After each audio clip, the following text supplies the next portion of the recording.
long, then we'll have a lecture that will take us a bit closer to the real content of the scientific and the core elements of the climate services.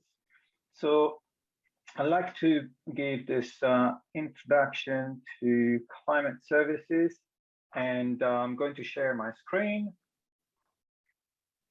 I'm going to talk for about 30 minutes, and then there's going to be some time for questions.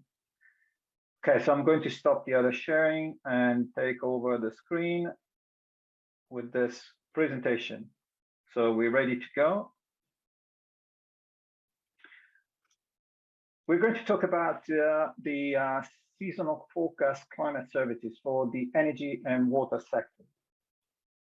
Like I said before, we are focusing here on seasonal forecast. So I'll show you a bit the context and where the seasonal forecast sits within the context of climate services. But just bear in mind the whole school is around seasonal forecast, and we'll tell you a bit more about the definition also of what the seasonal forecast is. We focus on energy and water sector because SECLI-FIRM was focusing on this, and mainly on energy, a little bit on water. So that's also the focus of the summer school. The learning objectives of this lecture are the following. We are going to look at climate services, why are they needed? And the second learning objective is to look at what they are, what the climate services are, also in the context of other businesses. And finally, we'll look at a little bit of what SECLI-FIRM has done to set the background and the context for the summer school. We'll talk briefly about the main output and some of the lessons learned.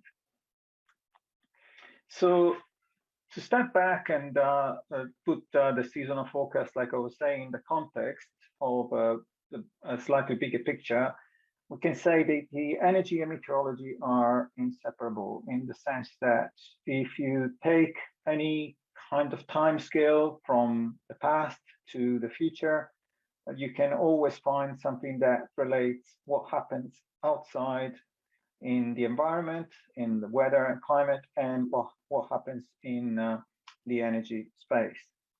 This, by the way, is also true for other sectors, but as it is focusing here mainly on energy, I'll present this here. So if you look at the past, for example, we have a long record of observations and reconstruction of the climate, and all this data is very useful to look at assessment of severe events and many other things. So here I present just some examples. On the orange box is what happens in the energy area.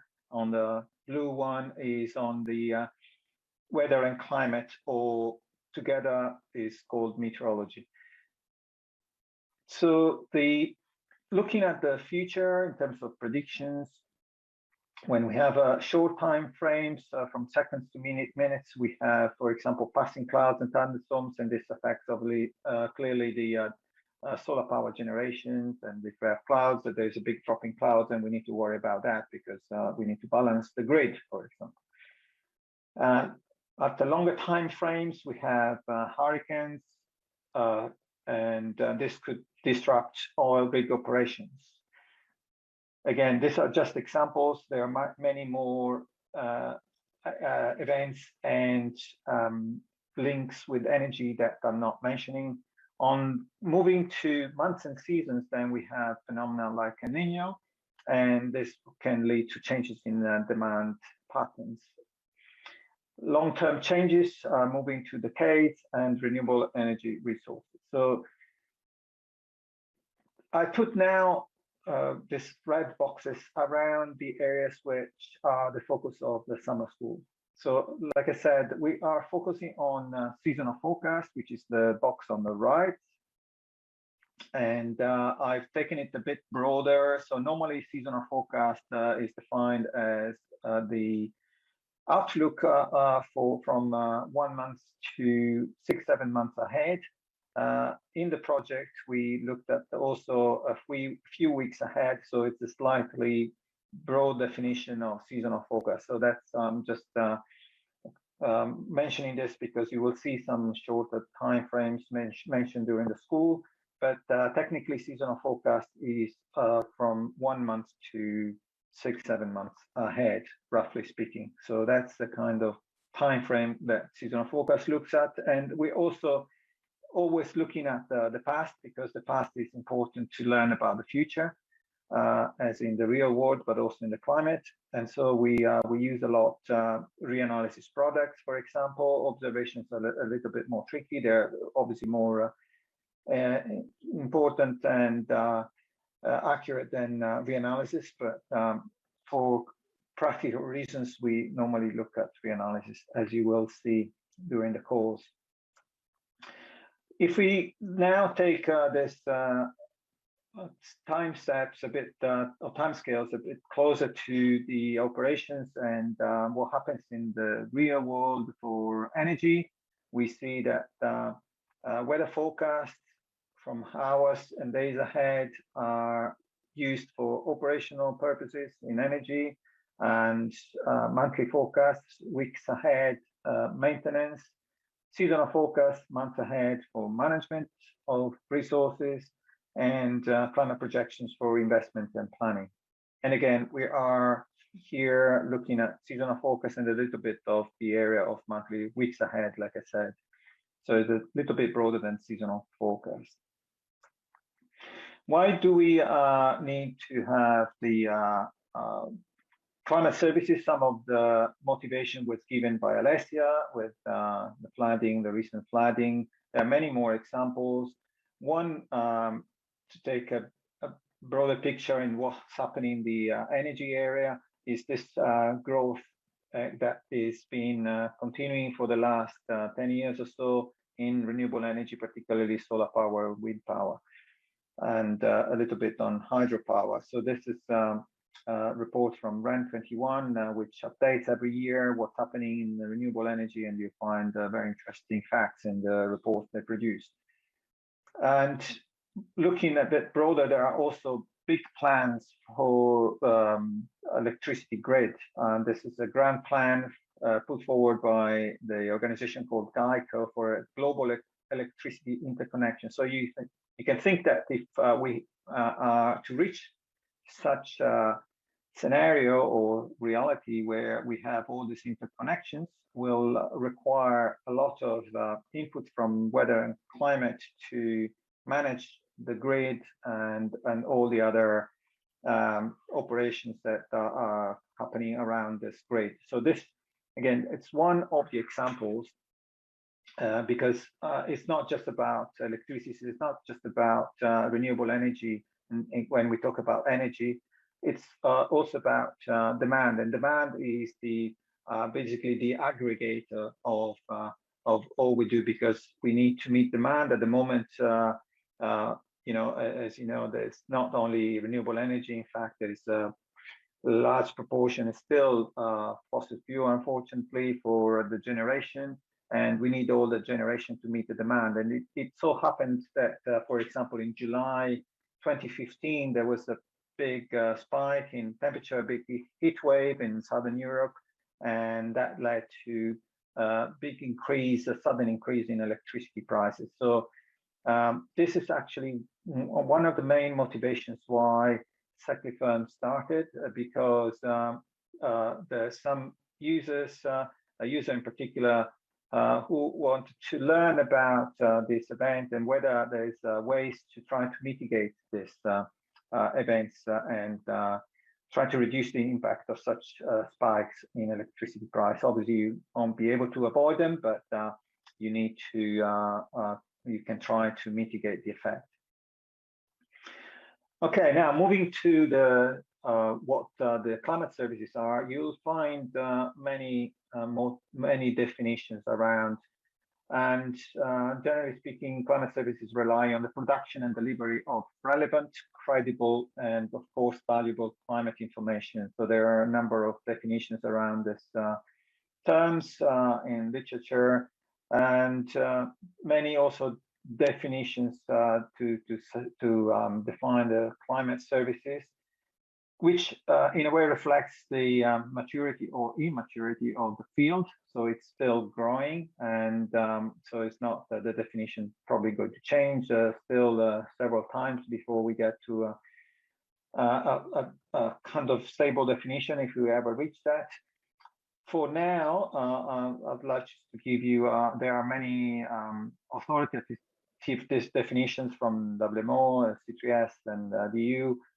Here it's just a short definition that I proposed in a publication in 2018, which is a set of actions aimed at helping its beneficiaries make the best use of tailored information so as to improve their business. And business is in inverted commas because we're not just talking about commercial activities. It could be also for humanitarian purposes, for example.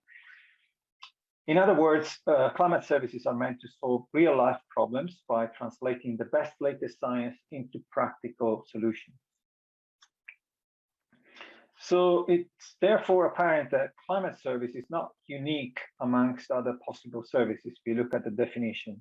So there are other services that you can resemble a climate service. It could be financial, medical, car service. These services naturally differ from each other in terms of their specific use, but we can identify some common features. For example, the maturity of the service, how long have they been around for? Tangibility, is it something we can easily relate to, or level of risk, how reliable and or accurate is the output product, or the trustworthiness or credibility, how much do we trust the service provider?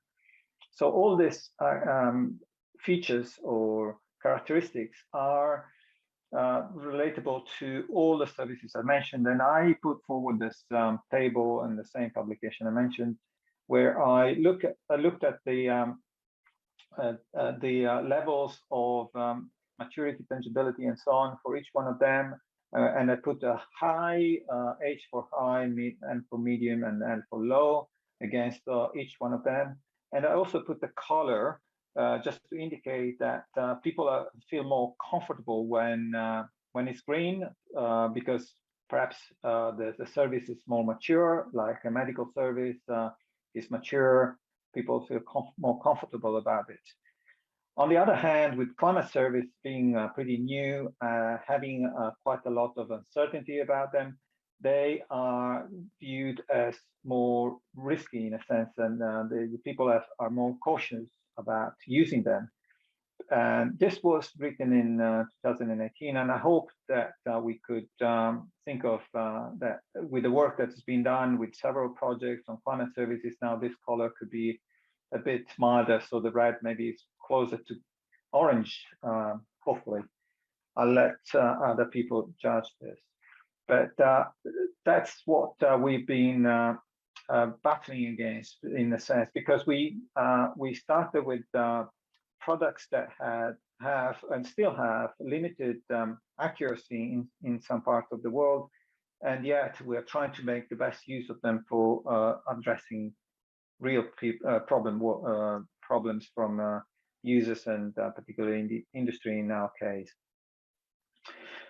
It's interesting to see that despite the difficulties, we were told by another EU project called Marco, which is now terminated, that the market for climate services is quite healthy in a way. I mean, that's the definition also of climate service market is a bit broad here, but it was estimated a few years ago that I think it was 2017, this figure, there's 7.5 billion euros in the market for climate services for Europe alone, and with the projected increase of 10–15% year on year. So, and here you can see also the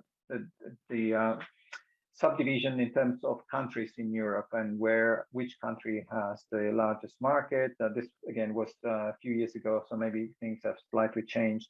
And with the squares here, you can see the percentage of GDP, which is indicated on the right-hand side. so the percentage of GDP for climate services, which is below 0.1%. You don't expect it to grow much higher than that, but you know, there are still significant figures in euros terms. And this has been happening, like we heard also from Alessia, because of public investment from the European Commission through the Horizon 2020 program, and now with the Horizon Europe. And before that, there was the framework programs. And ERA4CS, we also mentioned the Climate Change Service Program. And so this have resulted in several projects. I just list a few here, but there are many, many more. There are probably around, I would say, tens of projects in Europe funded under this this programs. Not only did we get, or we getting funding from public, but there's also public from private investments, maybe not so much for climate services, but normally we look at what's happening in weather services to see what's likely going to happen in the climate services with the kind of delay, probably 5-10 years, maybe a little bit more. But here we show that recently, just earlier this year, there were some huge investments in weather services, orders of several hundred, a few hundred million dollars in this case, for some companies in the US, and the few with the tens of millions. So there's quite a lot of private investment here happening in weather services, and hopefully, as I said, that will also come to climate services in not too far future.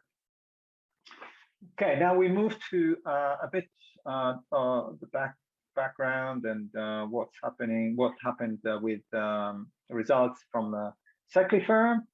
This is, like we said, EU H2020 project, which started in February 2018 and is going to end next month. So we're getting very, very close to the end. And so we got a lot of results. Well, I'm going to show this because this is how the project is organized. It's a bit technical, a nice graph. So, and what I want you to focus on here is the central color, the blue, which says Work Package 1, WP1. And that's where we started, where we set up the definition of the work that we've done through case studies, which I'll mention later, and also setting up the methods to evaluate the added value that is coming from forecasts. And this has led to a lot of interaction with users, and so all the stakeholder engagement has been happening around this Work Package 1. And that's why it's in the middle. It's a very important element. Of course, there's been a lot of development in the science and technical aspects and so on, but the WP1 was the focal point of the project. And the project was organized around 9 case studies. So you will hear about some of them during the summer school. And here you can see that we've got a bit of geographical coverage, mainly in Europe, but also in Colombia, and mainly energy, but also some water. And some of the slides are not legible, but you will find all this information also on the web. We started the project by looking at what was achievable, some kind of measure of the accuracy of the forecast. So this is showing now the accuracy or skill measured by the correlation of 5 climate variables that are relevant for energy, and 3 systems on 3 rows are 3 forecasting systems. So temperature with the red is showing the highest level of accuracy, and then all the other variables a bit less, but there is some, and that's where we started to look at and say, can we dig a little bit deeper and find out whether we can use the information here in the red areas to provide some skillful information to users. And you can also look at the global picture and you find where the skill is. Obviously, probably some of you know, the best results, the best accuracy is in the tropics for seasonal forecast, where there's unfortunately in the oceans as well, where not many people live because of the inertia of the system there with the oceans that giving a lot of predictability around seasonal forecast. And more on temperature again and less on precipitation, as you can see here at the bottom. So when we did the interaction with the users, we started by looking how the climate would be inserted in the decision making of the specific case studies. So we started to think in terms of decision trees, and here we represent a simplified version of a decision tree where we looked at the precise place where climate information is used in the decision-making process of a specific user in the project. So we spent quite a bit of time because first of all, we had to agree on the terminology and then understand how the decision-making was done. And so there's a lot of back and forth. So you shouldn't really underestimate this aspect of the project. However, I think it was a very good achievement of the project to have followed this path of the decision trees, because although they are simple tools, sometimes they are, simplified and sometimes very complex and sometimes difficult to draw, but they've provided this clear focus and central discussion point for users and providers of seasonal forecast to understand how to use this forecast in a specific case study. We also looked at different economic assessment methods, and I won't go into much details, but here you find different methodology that we considered, and indeed we use different methodologies for different case studies, because depending on what we're trying to assess, you need to have different approaches. So this is available in a report also on the SECLI-FIRM website. And then I'm going to go very quickly now through some of the results and the approaches that we've used, and also to give you a bit of flavor of what's happening with the next lectures, but also some of the working groups. And some of this aspect will be looked into more detail, particularly on the left here, we see a plot which represents the, we compare how different models are faring in terms of a specific measure of skill, which is the Brier skill score in this case. Don't worry if you don't know what it is, but basically the answer here is that we found that it's a very stable answer, which tells us that when we combine multi-models in without weighting them, just so you give weight one to each one of them in the same way, it turns out that the best answer, the best accuracy is when you use between 2 and 4 models, and so that means that one model alone, even if it's the best, is not going to beat the multi-model. But at the same time, if you add more models than 4, the accuracy is going to go down. So there's no point in putting all the models you have, even if in principle multi-model is the best answer. And we also looked at how this, how the independence of the models affect the answer, and this is represented on the right. I won't go into the details, but again, this is available or will be available soon through the website. Here we looked at how we could combine statistical models for seasonal forecast with dynamical models, and also what kind of accuracy the statistical models give us over the dynamical models, or the other way around. It turns out that dynamical models normally have a bit of an edge compared to statistical models, but there are several caveats here as well. And then we looked at weather types and weather regimes, downscaling methods, and even pretty simple methodologies like this one, which doesn't require much of post-processing. It just it basically gives you're assigning some weights to some of the ensemble members. So I haven't explained what the ensemble members are, but the seasonal forecasts are provided as many realizations. So it's never only one. So say you have 50 realizations, and you can give weights to the individual members based on some hypothesis you can set. And in this case, we say that if the forecast is confident enough, we only take those members that are above a certain threshold. And this has the purpose to make the forecast a bit more strong and acute, because normally what the forecast tends to do is to give you a bit mild answer. So it's normally the signal is pretty small, and so what we are trying to do here is to enhance the signal to get a bit stronger signal in the forecast.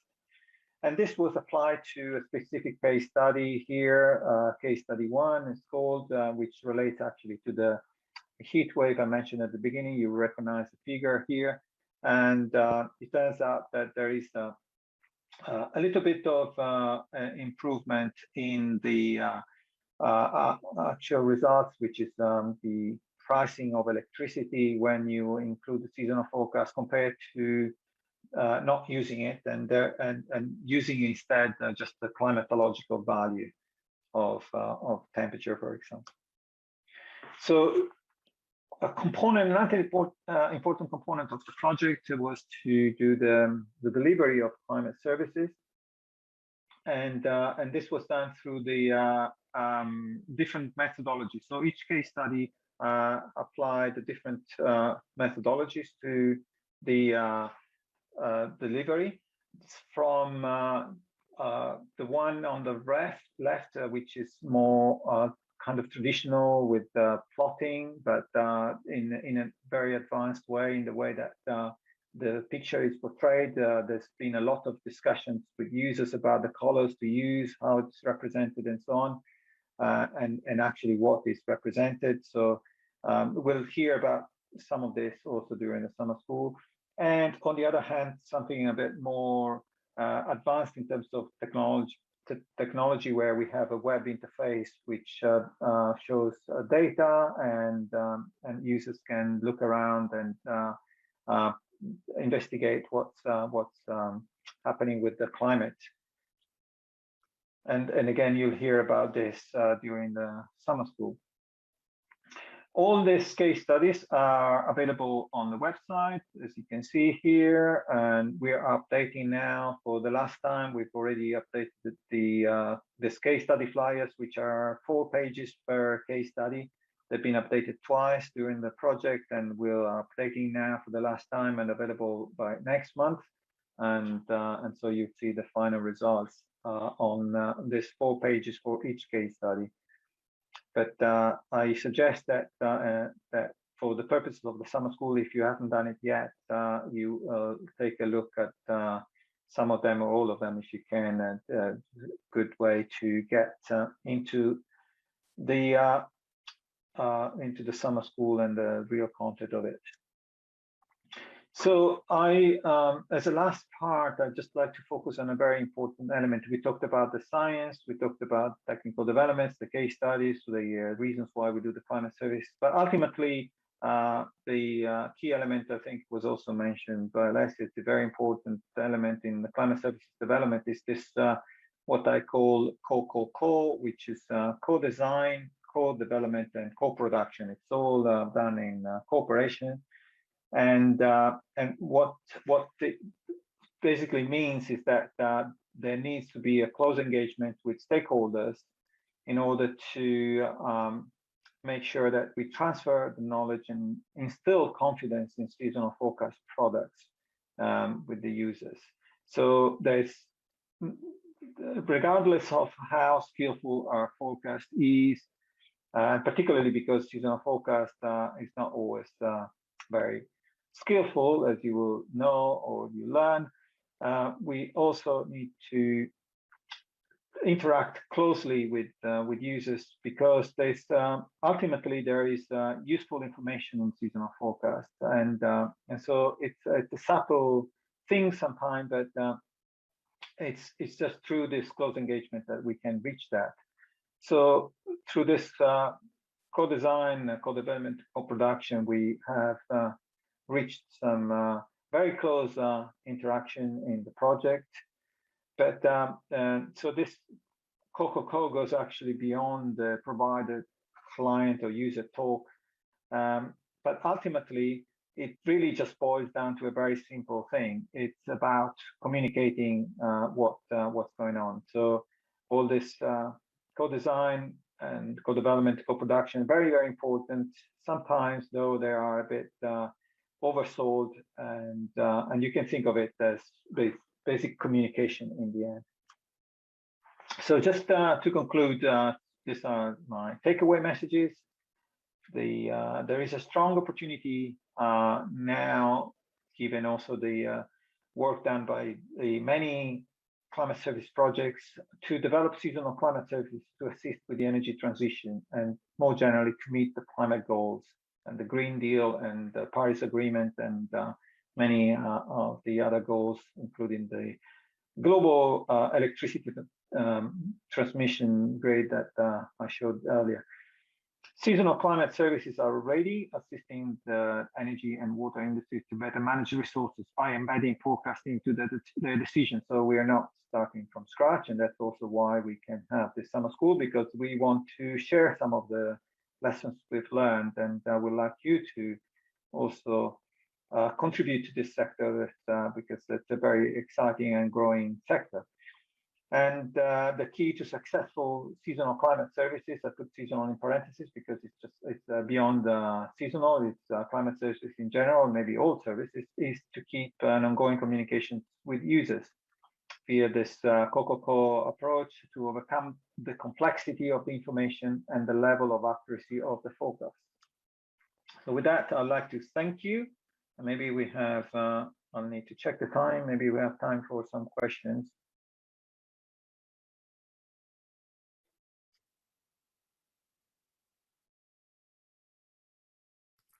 Please, if you have any question, you can write down in the chat. And if you're following us on YouTube or Facebook, you can also share your question for Alberto in the chat. We will ask him live in here.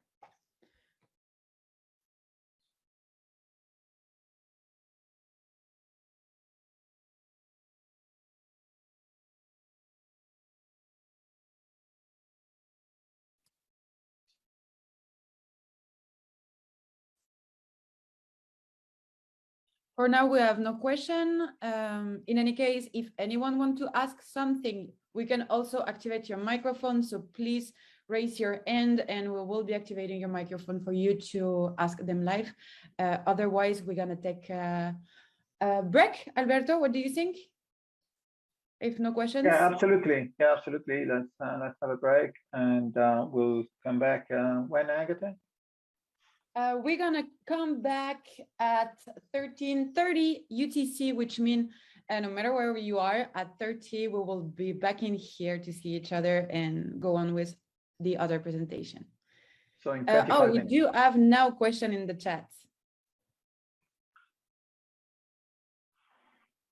We have one from Dana. Can you give us some example of key performance indicator to measure the uptakes of provided solutions? Okay, thank you, Dana. Examples of key performance indicator. Okay, so I'm trying to understand the question. So I guess maybe it was referring to the slides I showed about the assessment of the value add. So we had econometric models. We have also one called willingness to pay, and various other methodologies that were used to assess how good the seasonal forecasts are compared to a baseline, which is normally the climatology. So avoided cost is another one, the seizure theory models.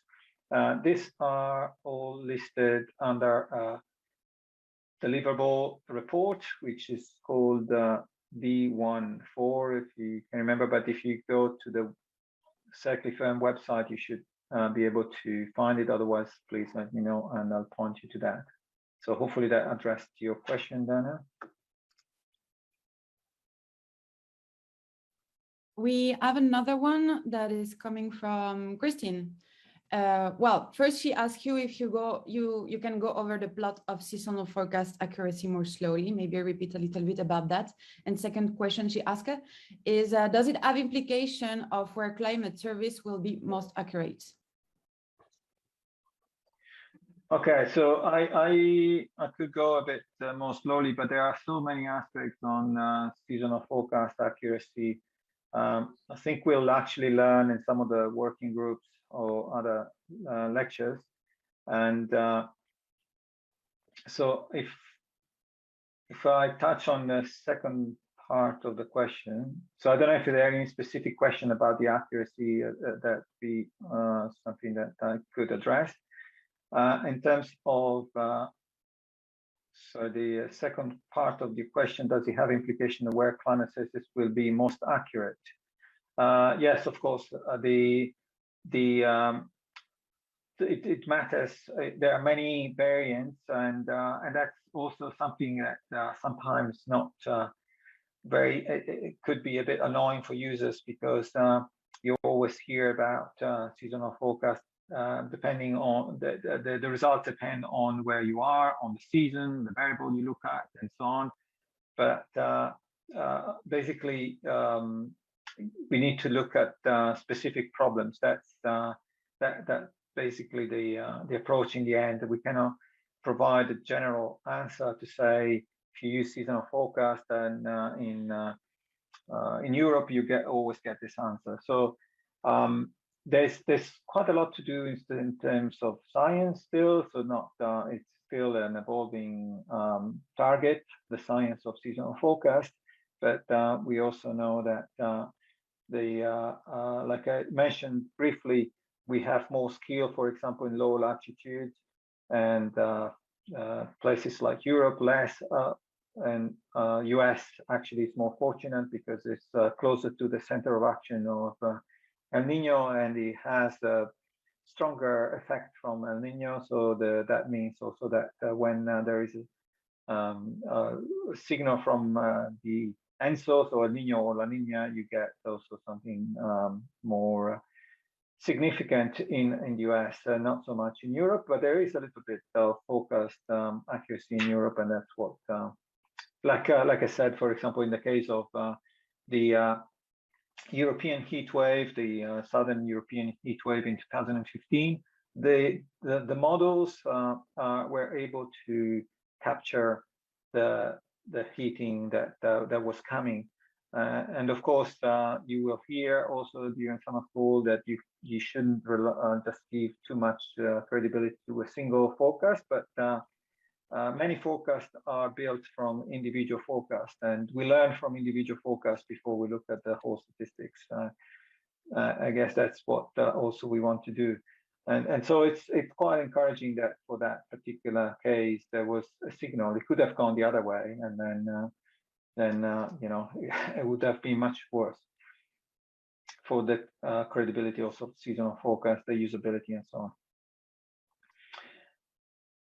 Okay, so hopefully we have some yes. more question, if you can still take it. We have 10 minutes left. We still have a short break, but if you can ask more, we go for more. Okay, yes, until I can do it. Let's see, maybe another 5 minutes. Also because, mainly because people would like to have a break, I guess. How do you measure the success of the solution? That's Dana asking. Okay, so I think it's part of the same question. Hopefully that was addressed with my previous one. Whereas Praveen is asking how much accuracy may be in the forecasting with statistical modeling as compared to the deterministic climate weather model. So yeah, they don't have a figure as such, but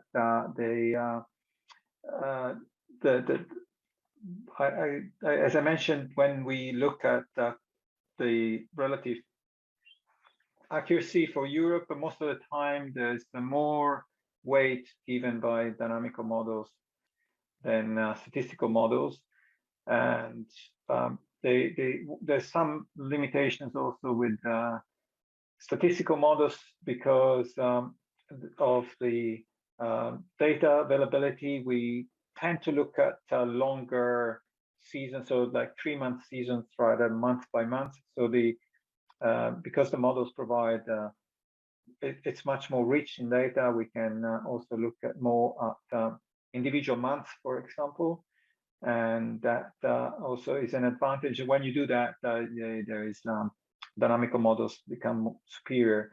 Again, I don't recall the exact numbers, but this is mentioned in one of the reports of SECLI-FIRM which we can provide. Baba Jida is asking, what are the likely climate service uptake in sub-Saharan Africa countries that could aid energy transition goals? Very good question, and I think you will also hear during the summer school about other projects. And so the EU has also funded at least 3 projects I know, but there are more for Africa.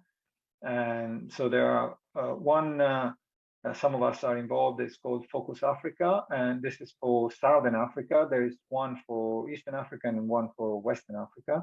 And so there's 3 projects targeting sub-Saharan Africa for climate services, not just for energy, but the energy is I think in definitely in Focus Africa, maybe others as well. So there's quite a lot of development there. So we're trying to, with this project, in Africa, we're trying to transfer lessons learned and development being done in European projects, in the European context over to Africa, and often, probably get not always, because there's issues also with convection and other phenomena in Africa, but being closer to the equator, there's also a larger signal coming from the large-scale drivers of the climate.